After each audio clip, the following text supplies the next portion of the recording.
con los anuncios sorprendentes que ha hecho en las últimas horas Donald Trump. Está en todo Donald Trump. Está en todo, exactamente, en todas las esferas está involucrado de alguna manera el mandatario estadounidense.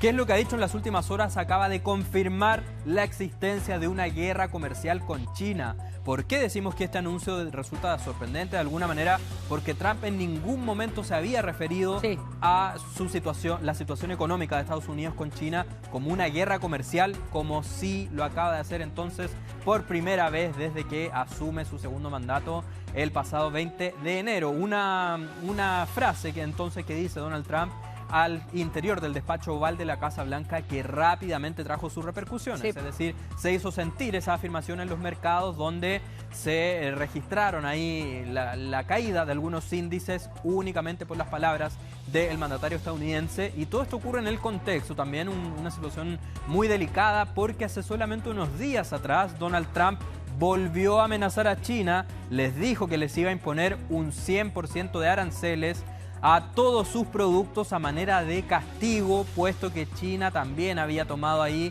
algún resguardo económico que de alguna manera, según Trump, perjudicaba a Estados Unidos, y es por eso que Trump volvió a la carga, volvió a arremeter, volvió a amenazar, y en ese contexto se le pregunta el día de ayer por esta nueva amenaza, y es ahí cuando él da por confirmada la existencia de esta guerra comercial con China, pese a que hace unas meses atrás nosotros acá dábamos cuenta que ya se había alcanzado un acuerdo, que todas las partes se habían juntado a negociar en Europa, en Bélgica, si mal no recuerdo. Supuestamente esta situación ya estaba calmada, pero ahora, debido a la nueva amenaza de Trump, es que todo se ha reactivado. Como decíamos, los mercados ya se están viendo afectados por esta declaración que ya Trump ha confirmado la guerra comercial. Ahora, ¿esto fortalece o debilita a China? Yo creo que lo fortalece aún más, porque lo muestra como un igual a Estados Unidos. Algo que para todo el resto del mundo se venía dando hace mucho rato. Todo el resto del mundo sabía perfectamente el crecimiento que había tenido China en materia comercial. Y por lo tanto, para nadie era un misterio que estaban enfrentados con Estados Unidos por la supremacía a nivel global respecto de los mercados.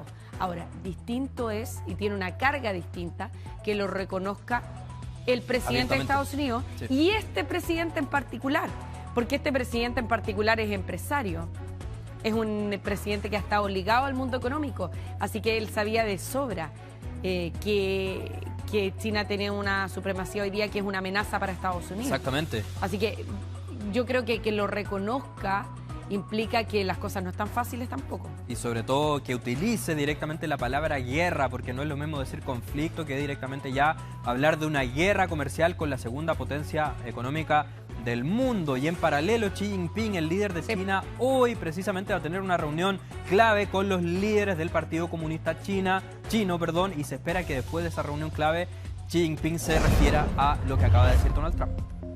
Hablemos ahora de Medio Oriente, porque pese a que el lunes comunicábamos que se firmó el acuerdo de paz, lamentablemente la tensión ha continuado escalando, y de hecho desde Israel ya han advertido en las últimas horas que están dispuestos a reactivar los combates, lamentablemente, en la Franja de Gaza. ¿Por qué? Por lo que dice nuestra pantalla. Desde Hamás acaban de declarar que ya no pueden seguir entregando más cuerpos de los 19 rehenes fallecidos que restan. ¿Por qué? Dicen desde Hamás que les es muy difícil localizar los cuerpos debido a estos 2 años de guerra, es decir, debido a los intensos combates, los escombros, todo lo que significó la guerra, es que no han podido localizar los 19 cuerpos restantes, y es por eso que han oficializado que ya no pueden seguir entregando más cuerpos, y es por eso que Israel ha dicho que van a tener que analizar una respuesta a este incumplimiento de lo pactado, porque recordemos que la firma implicaba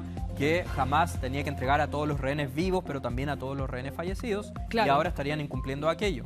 Claro, para que sus familias les pudieran dar sepultura también y cerrar con eso el ciclo. Ahora, Israel sí ha cumplido con la liberación de los prisioneros. ¿Cuántos prisioneros ha liberado hasta ahora? Sí, lo que se había prometido era que Israel tenía que liberar aproximadamente 2.000. Sí. Lo que aparentemente tampoco se habría cumplido al pie de la letra, puesto que no se habría llegado todavía hasta esa cifra. Y en ese mismo sentido, de los prisioneros palestinos que sí ha liberado Israel y que han sido devueltos a Gaza, se ha constatado que en su mayoría todos presentan signos de tortura, de haber obviamente sido sometidos a múltiples vejámenes, y es lo que están denunciando ahora las autoridades palestinas. Y además, bueno, de lado y lado, las personas que fueron liberadas, tanto prisioneros como rehenes, estaban en condiciones de alimentación, pero lamentables. Exacto. O sea, se veían demacrados, desnutridos.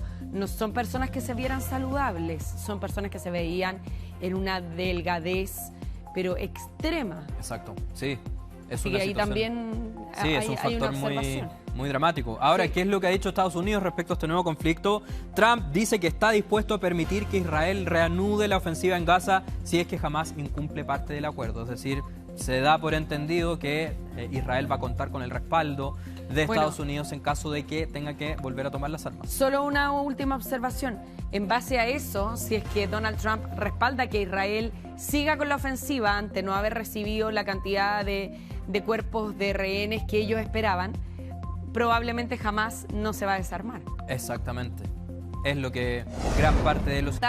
Todo lo que está ocurriendo en el mundo, Tommy, ¿no? Exactamente, Karina, muy buenos días. Te invito a que comencemos con nuestro país vecino, Perú, donde se han reportado estas imágenes completamente impresionantes en las últimas horas que se dan en el contexto de masivas y violentas protestas que fueron convocadas por lo que se conoce como la generación Z, es decir, la generación de jóvenes que han decidido obviamente congregarse para protestar en contra de múltiples factores, pero principalmente en contra de la clase política, en contra de la corrupción, en contra del Congreso, en contra de casos de abuso y también en contra de la delincuencia, la inseguridad, etcétera. Pero ¿cuántos motivos, no? Sí, tienen muchísimos motivos para manifestarse y es por eso también que se ve que han sido tan masivas estas protestas. Estas imágenes precisamente nos llegan desde Lima, la capital, pero lo cierto es que esta situación se replicó en distintos puntos de Perú, en varias de las principales ciudades, en distintas regiones, y lo más dramático de todo, Karina, es que ya se contabiliza por lo menos una persona fallecida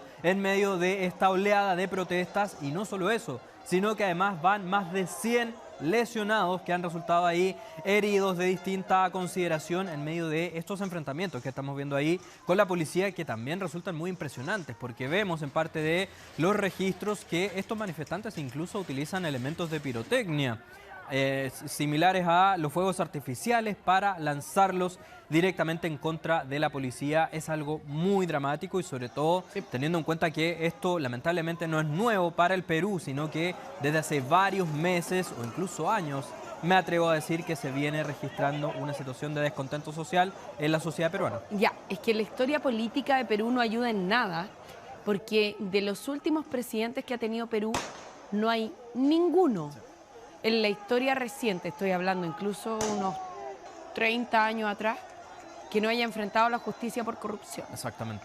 Entre ellos Alan García, que terminó quitándose la vida ante un fallo que lo condenaba a prisión por corrupción. Tal cual. Alejandro Toledo, que se asiló en Estados Unidos. Sin ir más lejos, Alberto Fujimori, Dina Boluarte, Pedro Pablo Kuczynski, y suma y sigue. Entonces, en la esfera política, los presidentes que ha tenido Perú han sido enjuiciados por corrupción. Exacto. Y eso ha sido una seguidilla, no hay ninguno que se haya salvado. Y por lo tanto, ese descontento ha sido permanente también porque las mismas autoridades políticas han dado pie para aquello. Claro que sí, las autoridades no han dado el ancho, no han estado a la altura. Alejandro Toledo lo nombramos, sí. Sí, también.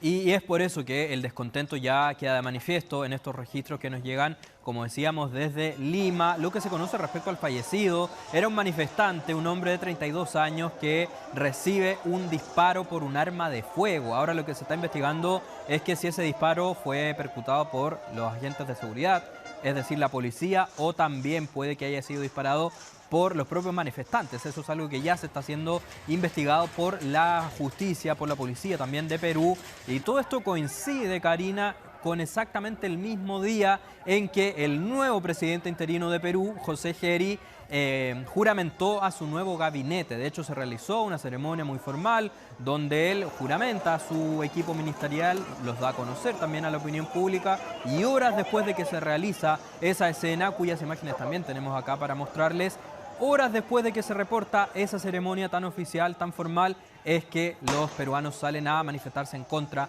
de la clase política y sobre todo también en contra del nuevo gobierno, que entra de por sí ya con mucha polémica, porque en su momento José Geri, que antes de asumir como presidente interino de Perú, era el presidente del Congreso peruano, enfrentó denuncias de abuso e incluso de acoso sexual, es decir, situaciones gravísimas que tiene en su carpeta de antecedentes el ahora presidente peruano. ¿Y cómo, teniendo esos antecedentes, lo nombran, no? Claro, es lo que llama la atención. Porque dado ese tipo de hechos, es que después deriva en más descontento, porque son personas que muchas veces vienen con antecedentes respecto de un mal comportamiento y lo único que hacen es seguir en la misma línea, ¿no? Exactamente, y es por eso que la ciudadanía está completamente molesta con la clase política y no encontraron nada mejor entonces que salir a las calles para expresar